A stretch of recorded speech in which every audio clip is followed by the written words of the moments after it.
मयंक चावला जी। राधे राधे श्री हरिराम। राधे राधे महाराज जी। महाराज जी, मेरे घर में नकारात्मक ऊर्जा बहुत है, जिसकी वजह से घर में हर समय क्लेश की स्थिति बनी रहती है। अतः गुरु जी, आपसे अनुरोध है कि सकारात्मक ऊर्जा लाने का उपाय बताएं। वैसे रात दिन तो लगे इसी में कि आपकी सकारात्मक ऊर्जा शक्ति जो अपराध करने से नष्ट हो गई है।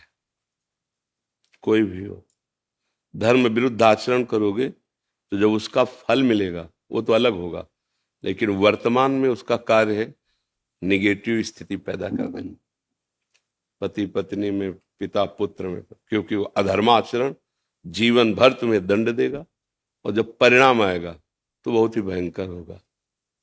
इसीलिए जो पहले के लोग थे डरते थे कोई पाप ना हो जाए। आज अपने लोग डरते हैं मतलब पाप ना हो जाए। अपने लोग तो मनोरंजन मांगते हैं। ये जो आज का वायुमंडल नया आधुनिक बच्चों का चला है, समाज का चला है, जो व्यवहार चला है, इसमें सुख शांति और सकारात्मक सोच कैसे हो सकती है? तुम रोज होटल का खाओ, फिर एक रसोई का तुम्हें एक महीना पवाया जाए, पा पाओगे? आपका मन नहीं राजी होगा ना। नए नए भोगों की चाट और सकारात्मक सोच होगी, स्वप्न में नहीं हो सकती। संभलना बहुत कठिन है, समय बहुत विचित्र है। बहुत मतलब जो घटनाएं दिन प्रतिदिन दर्शन करने को मिलती हैं, सुनने को मिलती हैं, उसका कारण है कि हमारी बुद्धि राक्षसी भाव को प्राप्त होती चली जा रही। राक्षसी भाव किसे कहते हैं जानते हो? स्वसुख वांछा। मैं सामने वाले से सुख ले लूं, सुखी हो जाऊं।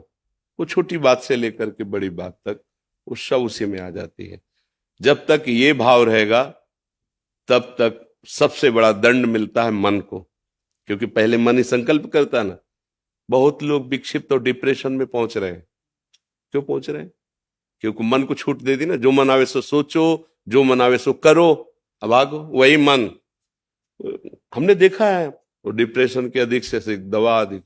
अब हम भी अंदर से कि यार क्या इसको किया जा सकता है, कैसे संभाला है? क्यों? बन गया पाप। अब वो मन में ही सवार होकर रात दिन तुम्हें रौंद रहा है। बाहर से डंडा थोड़ी चलता है, कर्मों का डंडा तो पहले अंदर चलता है। अब आचरणों की पवित्रता नहीं तो सकारात्मक सोच कहां से आवे?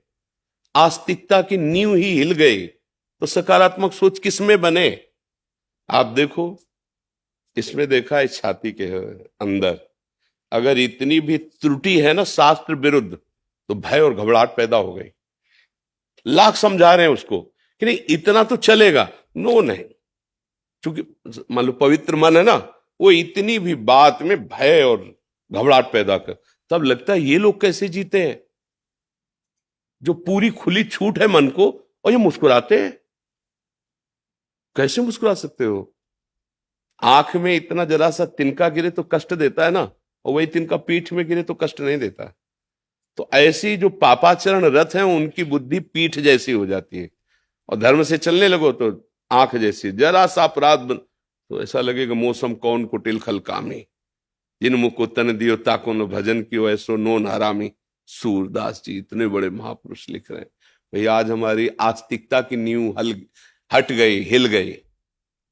भोजन कैसा पाया जा रहा है और आचरण कैसे? जैसे अपने बच्चों को देखे ना गलत तो पिता माता को गुस्सा नहीं लगती, ऐसे अपने समाज के आचरण देख के गुस्सा लगती। पर मेरे हाथ में कुछ नहीं, मैं केवल सोच सकता हूं और वाणी के द्वारा आपको बता सकता हूं, पर आप चलोगे तभी सुख शांति को प्राप्त होगे। क्या व्यभिचार करने वाला कभी सकारात्मक सोच का हो सकता है? जितने बड़े बड़े नृशंस हत्याएं सुन रहे हो, वो केवल सुसुख वांछा का भूत चढ़ा हुआ है, और ऐसे ऐसी हत्याएं, ऐसे ऐसे पापाचरण करते हैं। सकारात्मक सोच आएगी। जो अपने पति में भगवान नहीं देखती है वो सकारात्मक सोच घर में पैदा कर लेगी। जो पति अपनी पत्नी को शरणागत समझकर प्रिय मित्र के समान आदर नहीं करता, उसकी मनोकामनाएं पूर्ण करने के लिए प्रयत्न से उस घर में सकारात्मक सोच रहेगी। जो पुत्र अपने माता पिता को भगवत स्वरूप नहीं समझता, वहां सकारात्मक सोच होगी।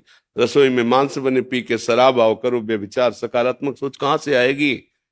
सकारात्मक सोच पवित्रता और पुण्य में प्रकट होती है, नकारात्मक सोच अपवित्रता और पाप में प्रकट होती है। ये सबकी समझ में नहीं आएगा। जो गिरा हुआ है उसको गिरने का भय नहीं रहता, जो चल रहा है उसको गिरने का भय होता है। तो भगवान की आपके ऊपर कृपा है, जो अभी आपके अंदर ये प्रश्न है कि सकारात्मक सोच कैसे आवे, नहीं तो ये प्रश्न ही खत्म है, ये प्रश्न ही खत्म है। रुपया कैसे आवे और आज किससे कैसे सुख भोग लूं, बस इतनी मानसिकता रह गई है। छल से कपट से मित्रता का नाटक करके या जबरदस्ती, जैसे बस दो ही लक्ष्य हैं। जीवन में क्या होगा, हमारे जीवन का परिणाम क्या होगा, मैं यहां किस लिए आया हूं, क्या कर रहा हूं, क्या करना चाहिए क्या नहीं करना चाहिए, ऐसे प्रश्न तो पवित्र हृदय में उत्पन्न होते हैं। कहीं ना कहीं आपके कोने में पवित्रता है जो आपको अभी प्रेरित कर रही है।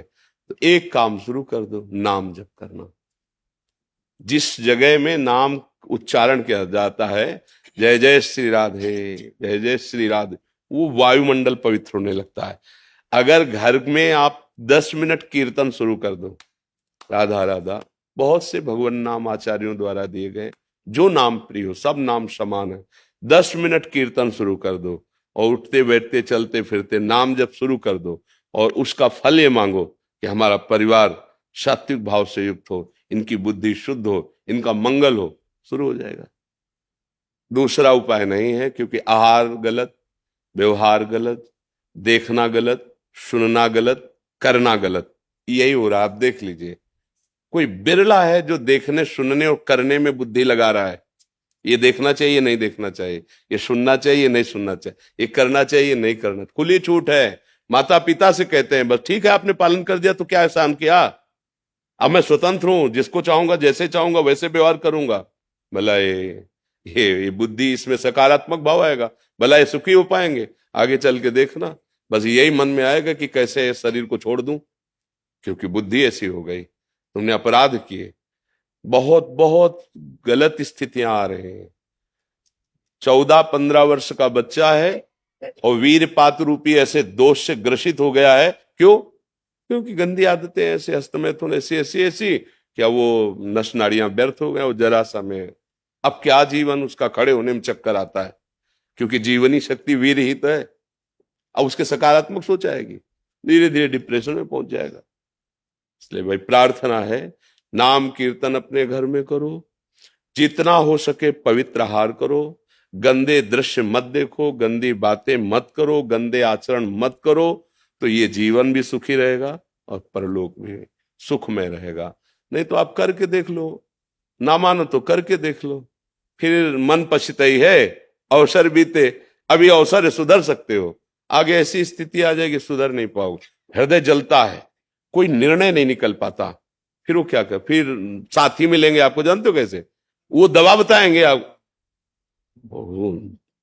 अब रिलैक्स एक मन गया रिलैक्स, अब ऐसे गंदे गंदे आचरणों में बढ़ावा देने वाले आज मित्र मिलेंगे, आज बैठाल कर सत आचरण में चलाकर तुम्हें परमानंद प्रदान करने वाले नहीं मिलेंगे।